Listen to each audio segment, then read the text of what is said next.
Salut à tous, pour la troisième fois, je suis vraiment désolé, je suis vraiment nul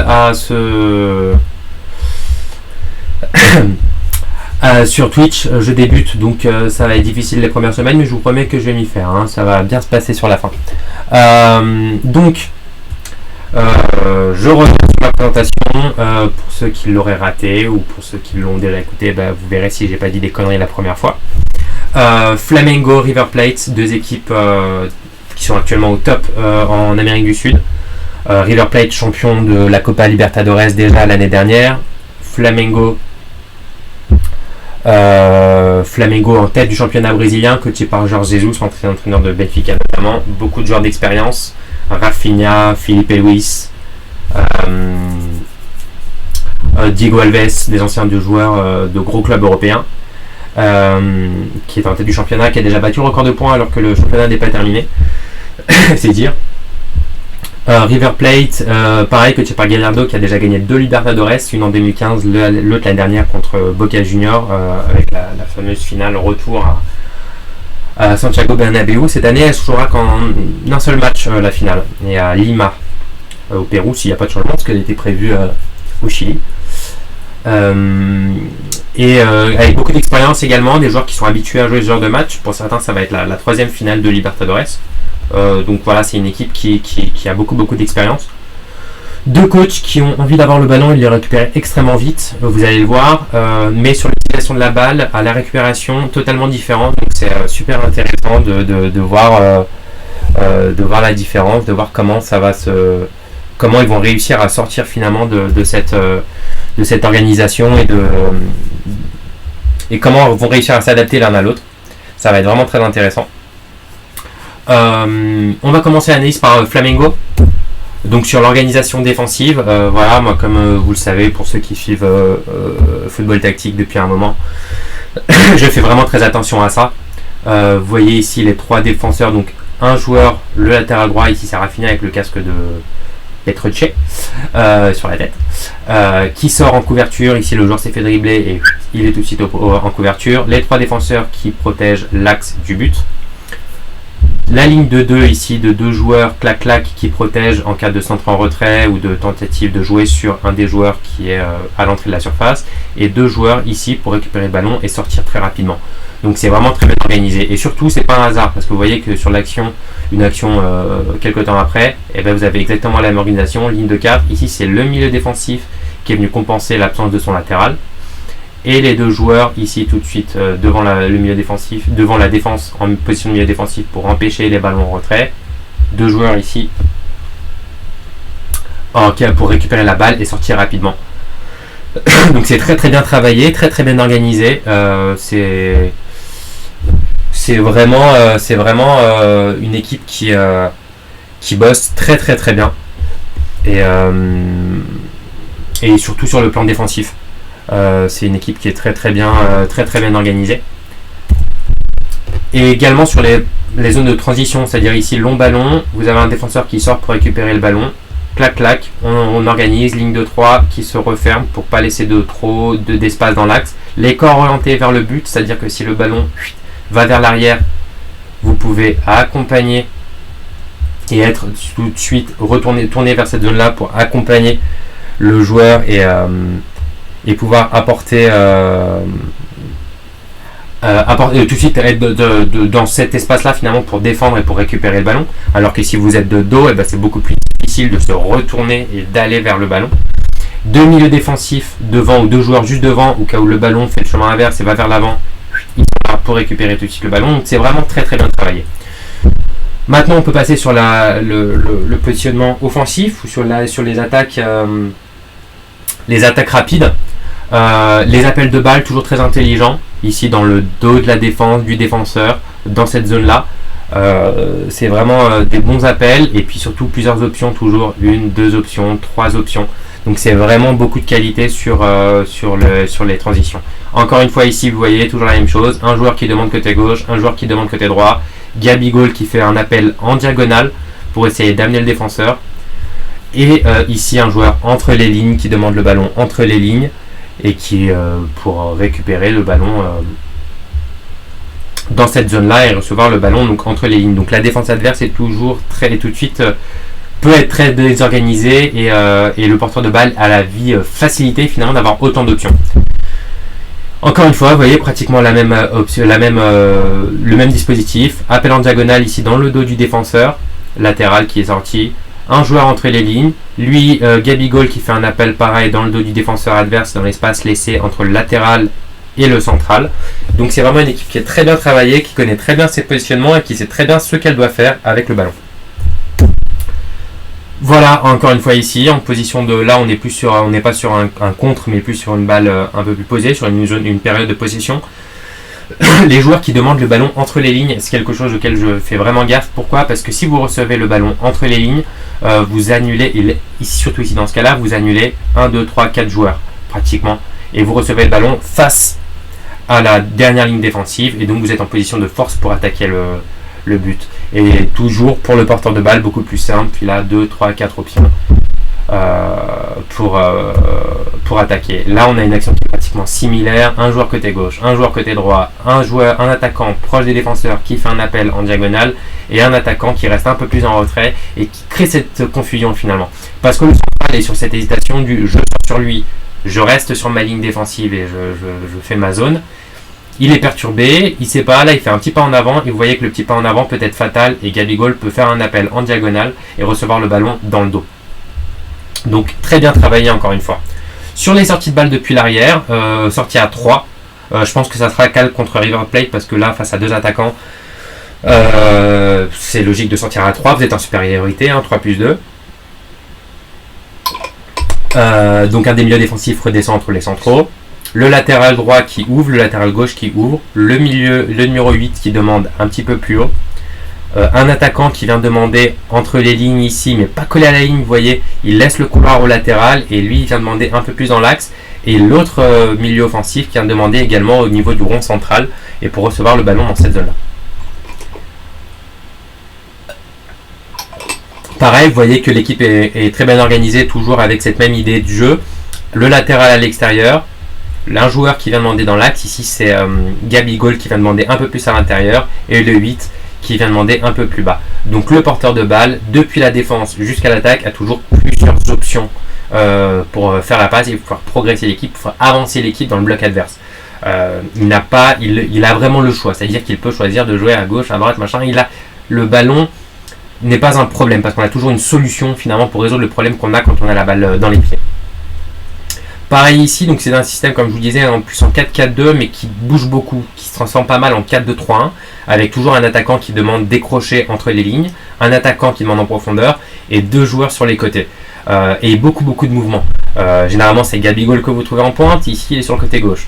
Bruno Henrique qui joue plutôt deuxième attaquant, là il va jouer lui en pointe et c'est l'Uruguayen DR Castalla, j'arrive pas à prononcer son nom, qui demande entre les lignes et sur la droite vous avez Everton Ribeiro.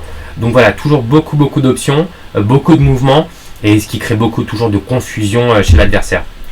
Encore une fois, le jeu entre les lignes, comme je vous disais, un joueur qui demande entre les lignes, là il est touché, il efface 4 joueurs tout de suite et il se retrouve tout de suite face à la dernière ligne défensive avec en plus de ça un joueur qui est prêt à sortir sur lui et donc Gabigol qui peut profiter et faire un appel dans le dos, Everton Ribeiro qui peut faire un appel dans le dos. Bref, il y a beaucoup de mouvements, beaucoup de dynamique, beaucoup d'options. C'est vraiment une équipe qui est très bien construite.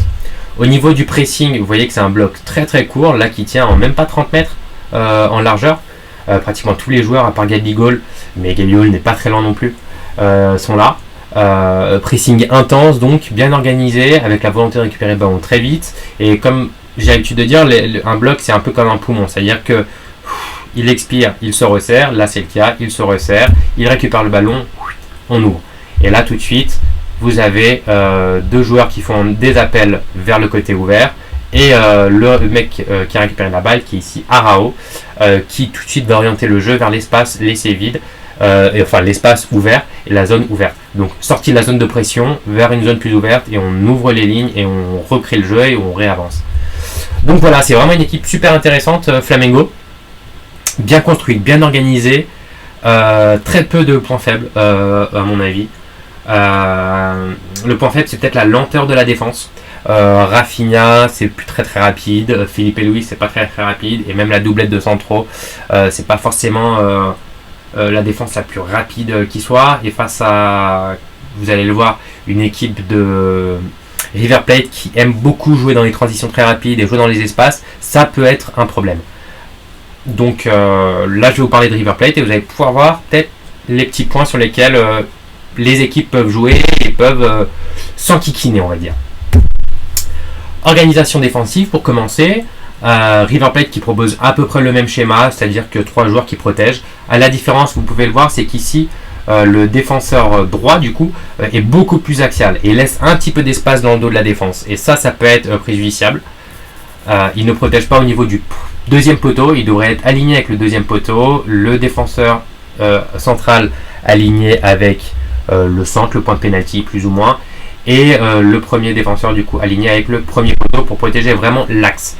Ici ils sont un petit peu décalés et vous voyez que dans le dos, je crois que c'est Carlos Tevez, je suis pas sûr, aurait pu recevoir le ballon. Donc attention à ça. Après le numéro ici c'est plutôt bien placé, des joueurs qui ferment, mais attention à l'entrée de la surface. Comme vous voyez par exemple Flamengo plaçait 2 joueurs ici, il n'y en a pas, ça peut être pour les seconds ballons, ça peut être gênant. Ici on va passer à l'organisation offensive. Les joueurs jouent beaucoup dans l'axe. Quelque chose que j'ai remarqué, ils jouent avec 2 pointes, mais avec beaucoup de mouvements. C'est-à-dire que vous avez parfois des diagonales des attaquants de pointe vers l'extérieur et les joueurs de côté, qui sont Fernandez et De La Cruz, n'ont pas de problème à venir faire les diagonales inverses, à rentrer dans l'axe. Beaucoup de mouvements, beaucoup de projections. Donc c'est vraiment très intéressant, beaucoup de mouvements. Vraiment, je me répète, mais c'est ce qui m'a vraiment marqué. Ça me rappelle un petit peu le Liverpool de Klopp. Avec Firmino finalement qui descend un petit peu et c'est les joueurs de couloir Salah et Mané qui prennent les diagonales vers le but depuis l'extérieur. Et ici c'est 2 pointes et donc forcément il n'y a pas de joueur forcément qui redescend, vous allez le voir juste après. Mais il y a cette idée d'attaquer la profondeur très rapidement à contrario de Flamengo qui a toujours un des attaquants qui redescendait pour demander le ballon dans les pieds et créer ce décalage là. Là non, c'est vraiment on parie sur la profondeur, on y va à fond et c'est sur ça que par exemple River Plate peut faire mal à la défense un petit peu lourde de Flamengo. Sur l'organisation ici du bloc, je reviens sur ça, vous voyez tout de suite les 3 défenseurs, le joueur au pressing et les 3 milieux de terrain qui viennent fermer. Et il manque le Ezequiel Palacios ici, qui est le joueur qui joue un petit peu plus haut, un peu devant. Enzo Pérez qui lui est en 6. Pareil ici, pressing, le latéral qui sort, les 3 autres défenseurs qui s'alignent, donc ici l'alignement n'est pas forcément correct. Donc c'est attention à ça, face à des attaquants pareils, ils ont des attaquants assez rapides. Et surtout qui décrochent et qui permutent pas mal du côté de Flamengo, donc attention à ne pas se faire avoir sur un mauvais alignement. Le pressing est super intéressant, pareil un bloc très court et surtout le petit détail c'est vous voyez les 2 attaquants qui sont sur les défenseurs centraux et qui empêchent l'équipe de repasser par derrière, l'équipe de Boca ici de repasser par derrière et ça j'ai trouvé ça très intéressant et finalement ils sont assez vite étouffés. Petit défaut peut-être, le seul que je dirais avec l'alignement de la défense, même si l'alignement de la défense c'est vraiment du détail, du micro-détail ici dans ce cas-là. C'est De La Cruz, le milieu gauche, qui est peut-être un petit peu loin et qui aurait pu être un peu plus intérieur, parce que là il laisse pas mal d'espace entre les 3 milieux de terrain qui sont au pressing côté ballon et lui. Donc attention à ce petit détail-là. Ici voilà, on voit bien le 4-4-2, donc du coup là Ezequiel Palacios est redescendu et est venu s'aligner. Assez court le bloc. Un petit peu trop d'espace entre la défense centrale, enfin la défense plutôt, et le milieu de terrain. Ici le ballon est couvert. Quand je dis couvert, c'est-à-dire que le porteur de balle qui est ici en bas ne peut pas faire de passe vers l'avant. Vous voyez, il a le corps orienté vers son but, il a un défenseur sur lui qui l'empêche de jouer vers son but, vers le but adverse. Donc le bloc peut être un peu plus haut, il n'y a pas de risque ici à l'instant T de passe vers la profondeur, donc il peut jouer un peu plus haut. Si jamais il y a une passe sur un joueur ouvert qui peut lui jouer vers l'avant, là le bloc peut redescendre et on peut passer sur un bloc un petit peu plus bas. Là le bloc aurait mérité d'être un peu plus haut, là ça laisse un petit peu trop d'espace et c'est toujours dangereux de laisser un espace entre la défense et le milieu de terrain. Sortie de balle, ici, donc voilà des positionnements aussi assez ouverts avec 2 latéraux bien ouverts, un milieu de terrain qui demande entre les lignes. Prise de risque parfois un peu inutile de la part de Martinez, de Lucas Martinez, qui, par exemple là sur cette action-là, il a perdu la balle, il a réussi à perdre la balle alors qu'il avait quand même pas mal d'options, il avait tenté un petit dribble, un petit truc, et il a perdu la balle et ça aurait pu être fatal pour son équipe. Et face à une équipe aussi bien organisée que Flamengo, et avec beaucoup de qualité devant, ça peut vite être fatal. Attention à ça. Pareil, pour revenir sur l'attaque, donc je vous disais des joueurs qui attaquent la profondeur et qui attaquent le but dans l'axe. Vous voyez ici De La Cruz côté gauche qui vient demander dans l'axe alors qu'à la base c'est un milieu de terrain latéral. Les deux attaquants qui prennent la profondeur, donc voilà, c'est une équipe qui se projette beaucoup dans l'axe très très vite. Pareil, là vous voyez les deux attaquants qui sont dans l'axe à côté de La Cruz. Il n'y en a aucun qui essaye d'ouvrir sur un côté ou qui essaie d'apporter un peu de largeur. Tout de suite, on va vers le but et on essaie de trouver plus rapidement le dos de la défense adverse. Ici, on peut le revoir aussi. Récupération du ballon. Le joueur qui récupère le ballon joue très vite vers l'avant et vous voyez tout de suite 3 appels, paf, dans la profondeur. Le milieu de terrain, les deux attaquants, on essaye, il n'y a personne qui demande dans les pieds pour créer ce décalage-là. Les 3 font un appel vers la profondeur. 3 appels assez distincts sur 3 zones différentes, vous voyez qu'ils ont c'est assez bien quadrillé, mais malgré tout il y a cette intention de tout de suite jouer très vite et personne qui vient finalement demander le ballon entre les lignes. Là sur par exemple une situation de sortie de balle, le joueur aurait pu demander un ballon entre les lignes, vous voyez il y en a 2 d'ailleurs qui sont entre les lignes, derrière la ligne de pression de Boca, demander le ballon entre les pieds, le défenseur va jouer long vers les deux attaquants qui ont pris la profondeur. Il n'y en a aucun des deux attaquants qui demande entre les lignes, les deux claques vont vers l'avant et surtout des appels en diagonale. Ici par exemple vous avez Boré qui est attaquant axe droit qui demande dans le dos du latéral adverse et c'est un milieu de terrain qui va venir s'incorporer en pointe et qui va venir prendre sa place en pointe. Donc il y a beaucoup de mouvements, des diagonales intérieur-extérieur, des diagonales extérieur-intérieur, beaucoup de mouvements entre les joueurs de la ligne d'attaque et du milieu de terrain. Et le milieu de terrain qui s'incorpore très bien, que ce soit De La Cruz, que ce soit Fernandez, que ce soit Ezequiel Palacios, c'est des joueurs qui s'intègrent très bien dans le processus offensif et dans l'organisation offensive. Pressing, alors là, petit défaut par contre que j'ai trouvé, c'est pressing très intense et là vous laissez un espace absolument énorme entre les lignes. Ça face à une équipe qui, comme vous l'avez vu de Flamengo, qui reçoit aussi bien le ballon, ça peut être fatal. Il ne faut pas sortir comme ça, il faut organiser son pressing. Je sais pas, pour ceux qui ont vu, j'avais parlé de ça à l'époque pour le match Paris-Marseille où Marseille avait essayé de presser très haut mais en une seule ligne et avait laissé d'énormes espaces dans son dos et s'était fait tuer par le PSG. Là ça peut être la même chose si River Plate présente ce genre de comportement. L'idée de récupérer le ballon est très bien, mais attention à ne pas laisser trop d'espace dans le dos de la ligne de pressing et toujours laisser des couvertures. Voilà. Malgré tout, ici, ils ont réussi à récupérer le ballon. Une équipe d'un petit niveau en face, face à Flamengo, ça sera peut-être pas aussi évident. Et vous voyez tout de suite, clac, on se projette. Et là, vous avez tout de suite 5 joueurs, donc la moitié des joueurs de champ hors gardien bien évidemment, qui se projettent. Et vous vous retrouvez avec De La Cruz, là, qui est avec le numéro 2, qui va arriver en tant que deuxième attaquant. Et c'est Boré, je crois, qui se retrouve en position d'ailier, le numéro 5 qui se retrouve en position d'ailier pour faire le centre. Donc beaucoup de mouvements et beaucoup de projections. On veut arriver vite à la ligne d'attaque, quels que soient les joueurs, chacun sait les zones qu'il doit attaquer et les zones qui doivent être attaquées. Pas qu'il doit attaquer, mais qui doivent être attaquées. Donc il sait, lui, s'adapter par rapport au positionnement de ses coéquipiers. Il sait s'adapter. Pressing très intense, encore une fois. Et pareil, petit problème, vous voyez la ligne de défense qui n'apparaît même pas sur l'écran. Si là, Boca arrive à sortir de la zone, c'est 1, 2, 3, 4, 5 joueurs qui sont éliminés. 5 joueurs avec le milieu de terrain qui est au niveau du rond central, du point même du rond central. Donc attention à ça. Attention parce que si Flamengo arrive à sortir de la zone de pression et à trouver le dos de la ligne de pression et du pressing, ça peut être très dangereux pour l'équipe de River. Pardon, je bois de l'eau, bien évidemment. Donc pareil, pressing très court, vous retrouvez un peu des positionnements semblables, c'est ce qui est assez amusant à Flamengo, avec le défenseur, ici c'est le défenseur gauche, tout à l'heure vous avez Rafinha, le défenseur droit, qui vient fermer vraiment dans l'axe.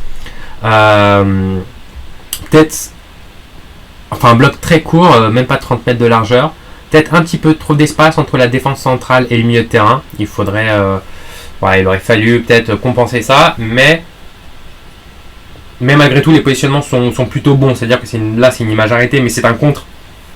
Donc vous avez tout de suite le milieu défensif qui vient fermer et essayer d'empêcher l'équipe l'équipe adverse de sortir de la zone de la balle, et la défense qui organise et qui est tout de suite alignée, qui est orientée vers la profondeur également pour récupérer le ballon en cas de ballon dans le dos.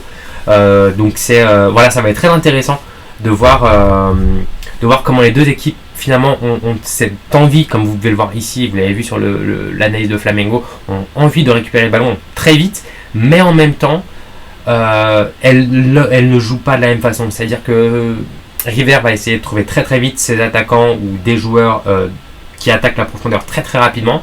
Flamengo va avoir un jeu un peu plus posé, peut-être un petit peu plus léché, à essayer de jouer entre les lignes, de poser un peu plus le jeu. Ça va être super super intéressant, ça va vraiment être un choc au niveau de l'organisation offensive qui est un petit peu différent, mais au niveau de la pressing, de l'intensité, de l'envie d'avoir le ballon, c'est deux équipes qui se ressemblent beaucoup.